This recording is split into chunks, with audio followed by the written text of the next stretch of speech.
La palabra de hoy. Del Santo Evangelio según San Mateo.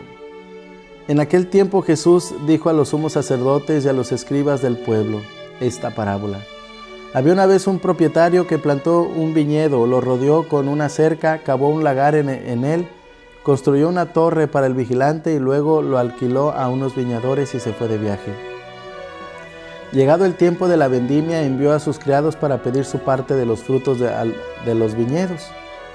Pero estos se apoderaron.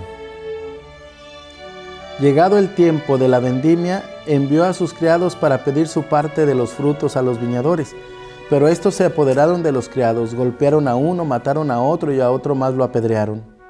Envió de nuevo a otros criados en mayor número que los primeros y los trataron del mismo modo. Por último, les mandó a su propio hijo pensando, a mi hijo lo respetarán.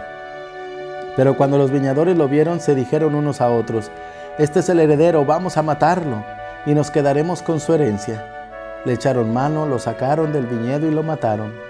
Ahora díganme, cuando vuelva el dueño de la mies del viñedo, ¿qué hará con esos viñadores? Ellos le respondieron, dará muerte terrible a esos desalmados y arrendará el viñedo a otros viñadores que le entreguen los frutos a su tiempo. Entonces Jesús les dijo, ¿no han leído nunca en la Escritura? La piedra que desecharon los constructores es ahora la piedra angular. Esto es obra del Señor y es un prodigio admirable. Por esta razón les digo que les será quitado a ustedes el reino de Dios y se le dará a un pueblo que produzca frutos. Al oír estas palabras, los sumos sacerdotes y los fariseos comprendieron que Jesús lo decía por ellos y quisieron aprenderlo, pero tuvieron miedo a la multitud, pues era tenido por un profeta. Palabra del Señor. Hermanos, estamos en un tiempo en el que la situación de Israel estaba muy difícil. Algunas familias habían perdido sus bienes, sus tierras, y había unos ricos que se habían vuelto latifundios, entonces ellos rentaban sus tierras a otros y quedaban de acuerdo que iban a ir por la parte de la cosecha.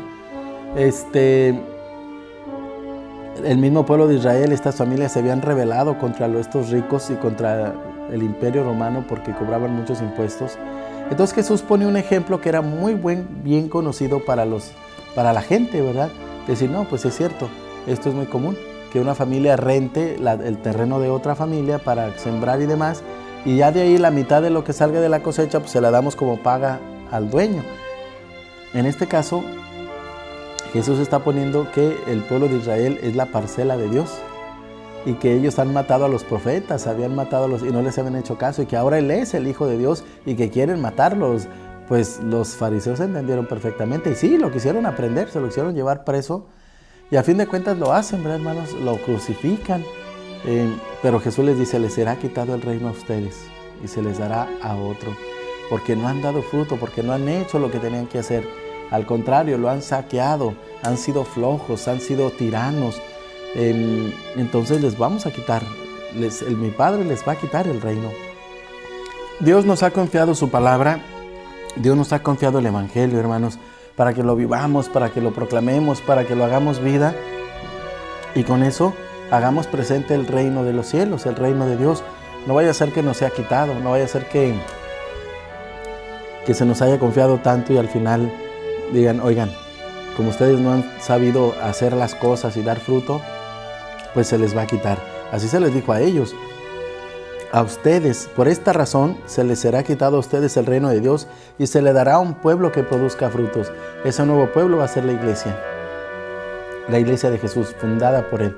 Así que, hermanos, demos frutos, ¿verdad?